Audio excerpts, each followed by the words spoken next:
So Question Box Sunday is an excellent day to model how to be wrong gracefully, hopefully. So, without any further ado, I got any questions? All right, it was a very robust bunch of questions today. We'll consider these seeds for future consideration. So we're planting a little bit of seeds here. I'll go through them relatively quickly because 19 of you, thank you very much, sent in questions. I will read probably all of them, and most of them were good. All right, first question, what is the secret to making the perfect souffle? I know the answer to this question. In fact, the secret is patience. Anybody ever try to make a souffle? Am I right? Okay, thank you. That's all I needed, just one. Next question is Christian orthodoxy maintains, this is a long question, so buckle up, maintains that the corpse of Jesus was somehow resuscitated on the third day, a scientific and medical impossibility. In fact, Roman custom in thousands of first century crucifixions was to leave the bodies of their victims on the crosses to decay and be eaten by scavengers. I guess there's a lot of foodie questions today. Which makes even the story of the empty tomb likely a fictional creation of the author of the Gospel of Mark. And yet, despite his execution, his movement continued and flourished. Two questions. My answer will be shorter than the question. Two questions. Why? Why did it flourish? And two, well, I'll answer that first. Why? I think probably because there was the myth surrounding, and I say that respectfully, the myth surrounding the end of the life of Jesus was already existed. It had a pre-existing form in the myth of Mithras and others who were resurrected on the third day, were born of a virgin and all that. And that was important because it gave people a place to feel comfortable in that myth and house that story. It was familiar and therefore easily remembered. And that's another important thing. Like, I don't really think that you need to believe literally in any of that any part of that story in order to get the benefit and orientation that that story encourages us to have, whether you're Christian or not. Myths are for the purpose of memory, not necessarily for the purpose of factual reporting. That is extremely important, not less important.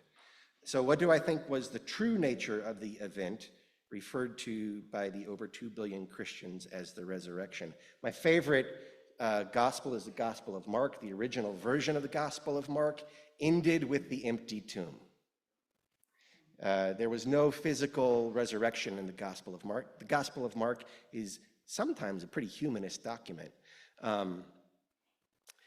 So the beauty of the empty tomb, as it occurs in the Gospel of Mark, is that the people who fill the tomb, the disciples, the people who follow the teachings of that teacher, fill the tomb. They are the sort of resurrection. So that's how I read that story.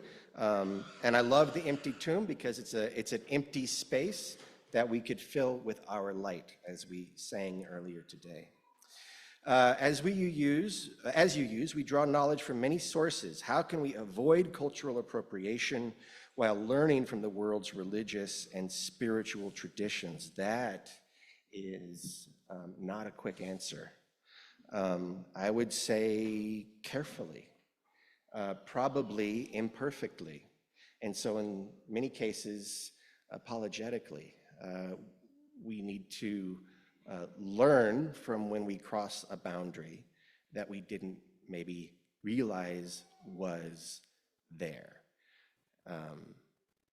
So, yeah, I don't know. It's tricky because I don't think there is appropriation. Cultural appropriation is culture. That's what culture does. However, there is a a misappropriation component of that. So it's not like appropriating other cultures is, we should never ever do that, because that's not what humans do. But we should be treating other cultural modes with great care and permission when possible. How can I overcome a fear of death?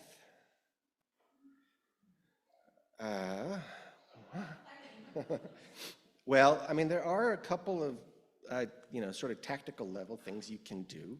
The Buddhists have the tradition of meditating on the bones. So they meditate on their death until it's no longer scary. I also happen to advocate for the responsible use of psychedelics. They can, with the proper scaffolding and guidance and preparation, usher you through a death experience, so you become prepared and less afraid. And that actually goes for not just psychedelics, but probably any true and real rite of passage. In all true and real rites of passage, there is a moment where you feel as though you are dying. And that encounter with death is to let your old self die to be reborn into a new self, but it's also to familiarize yourself with that experience, I believe, so that you can meet it with grace when the time comes. And there are other ways to do this too. Those are the two answers I'm giving now. Why is church so long? Because you all asked a lot of questions. I refer you to the answer to my first question: what is the secret to making a perfect souffle? So I'm a person who runs a lot of groups and spends a lot of time in the building community, checking in on people and supporting people, but I've realized recently that I have so many spinning plates and people that I'm caring for, and I have so little time, both for myself and to give more than a make you soup level of care towards people. So how do you balance, or how do I balance, how does this person balance taking care of my community without getting overwhelmed?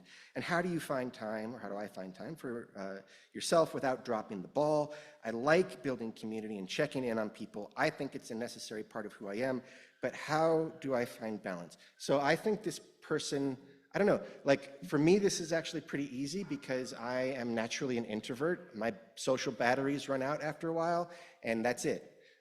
So I have a limit to how much community, as much as I love it, I can handle. I also would, so that's my perspective, and where you're coming from dispositionally may impact the response here. But I would also say, find something that you love that isn't necessarily community-based, or at least not this community-based, and do that, because that will recharge you for this. For me, do you all know what that is? College football, specifically, which starts next Saturday. I think we got some Cyclones in the room. Do we have Cyclones in the room? Yeah, they're playing next week. Or any Wildcats from Kansas State? Didn't want to leave them out. Okay, good. Boo, Kansas State.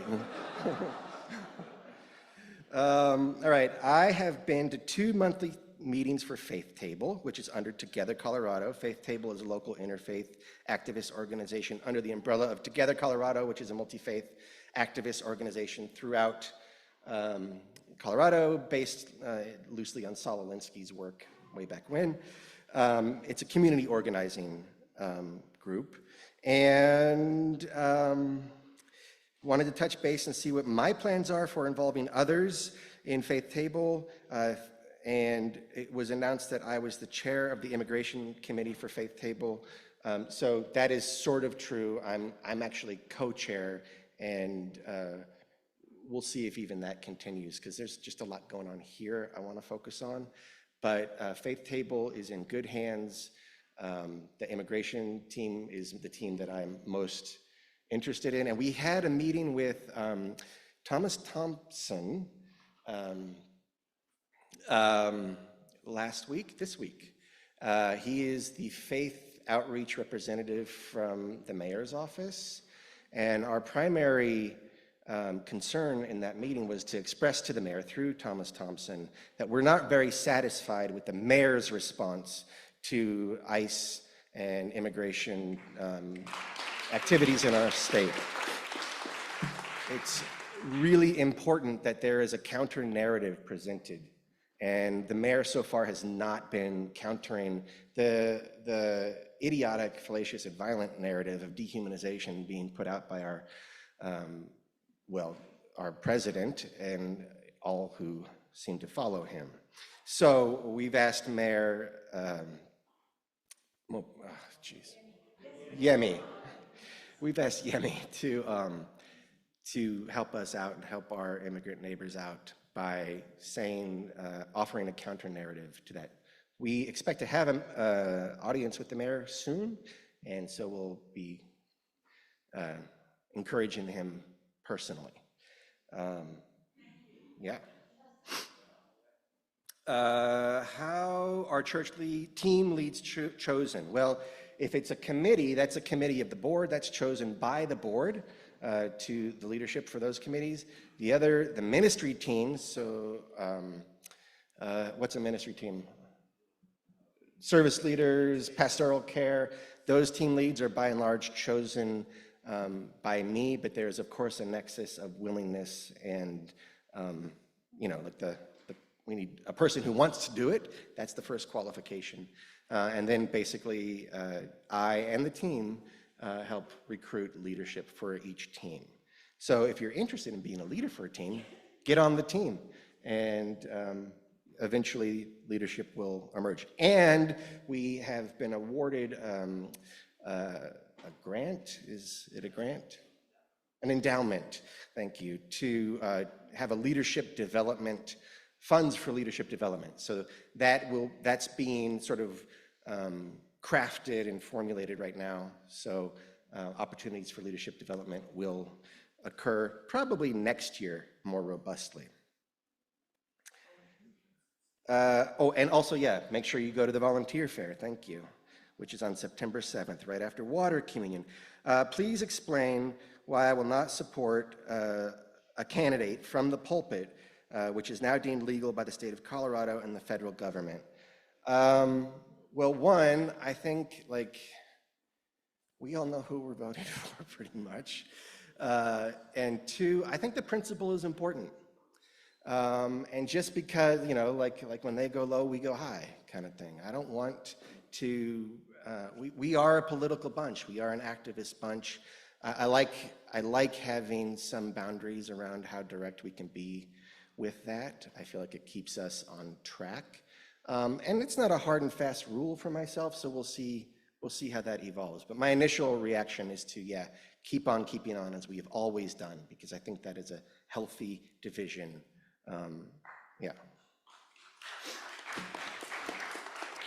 All right, what is the spiritual benefit of tying our awareness to the seasonal cycle? Oh, well, it grounds us in the earth and its processes. It familiarizes us with its beauty and its reasons, its needs. It gives rhythm to our lives. It is a reflection of what most religions have done throughout the world, throughout human history. And it gives us this year, I'm super excited. This is year 3 of doing our liturgical calendar for almost all of them. We've added a couple last year. So by this time, now we have a line. Last year we just had the point and a point. I guess that makes a line. But this year we have a third point. So where was I? Here I am this water communion. What was last water communion? What was the water communion before that? It starts to form a track, and I want to say a rut, but that's got a negative connotation. But it starts to give us a sort of path to look back through time, and that gives us a sense of self. So there's a lot about identity, our own identity, and identity with, which is identity with the earth and the congregation. My family is queer, and sometimes I get nervous when I talk about church. How do you approach people who are genuinely interested in organized religion, but are hesitant because of previous negative experiences in Christian churches? I just assure them that we are a welcoming place. You can't heal trauma in a brief interaction like that, so that's not necessarily the goal. But I say my new favorite metaphor for Unitarian Universalism is a scaffold. The scaffold is the structure. It stays largely the same. Sometimes we add a couple scaffolds to it. But what we put on the scaffold is stuff that we bring as individuals and as a community. And that changes from person to person, congregation to congregation. I often hear we don't proselytize. Is that really a thing? If so, why not? Yeah, by and large, I think that's so. Why not is because we're sort of hard to explain, although you feel free to use the scaffold metaphor. I think that we have an allergy to it based on probably past religious trauma and what we see people who proselytize do. That being said, I don't think we should be afraid to tell people about who we are. We have something that the world really needs, I think. Imperfectly as it is construed and executed by ourselves, it's still an important thing to let people know exists.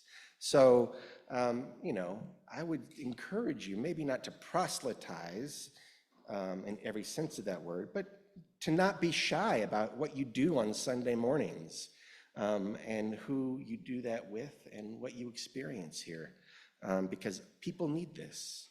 At my seminary, I taught traditional Christian biblical. Yeah, well, the best thing about seminary, I don't know if you're going to get this opportunity. If you do, I highly recommend it. Learn Hebrew and Greek. If you have to read the Bible, you should at least get the joy of reading it, and also the excruciation of reading it. And Hebrew is very, very hard, I think, to read it in its original, because you start to realize that translation choices were made. I mean, you actually make translation choices.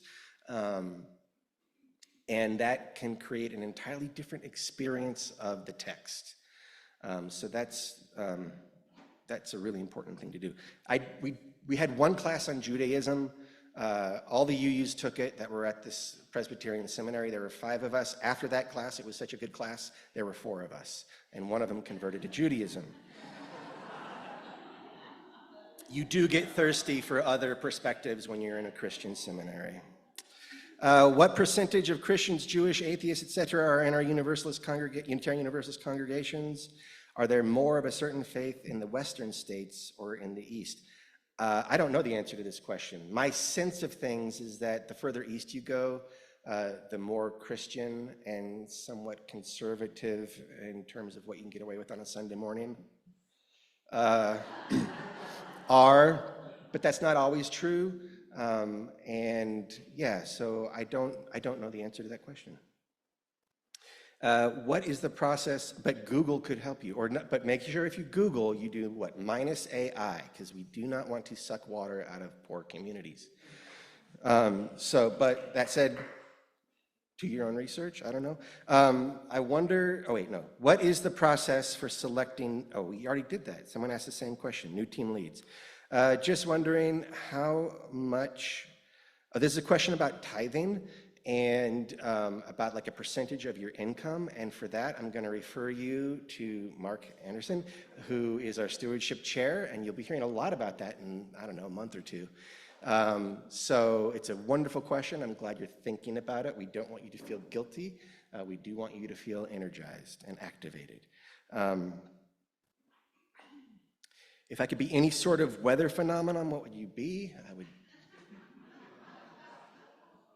A monsoon. A monsoon. I love the monsoons. Do you think religion has been good, bad, or bad for people overall? I think it's been inevitable. I believe that humans are religious like we breathe. Religion, if you look at its like etymological roots, religare is Latin, it means to connect, to join. Religion is about connecting with things. It's about meaning making, and that's what humans do. Like, even if you don't go to church, I don't believe that that person is not religious. They are just disorganized. Which there's a time for that. There's a season for that in life, probably. Last question.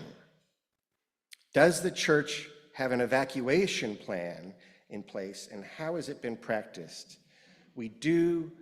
We haven't practiced it. Our safety team, though, does have one, and we are talking about, as a board, doing a sort of drill once or twice a year. And we can practice our evacuation right now, because that's the last question. So if you would rise in body or spirit,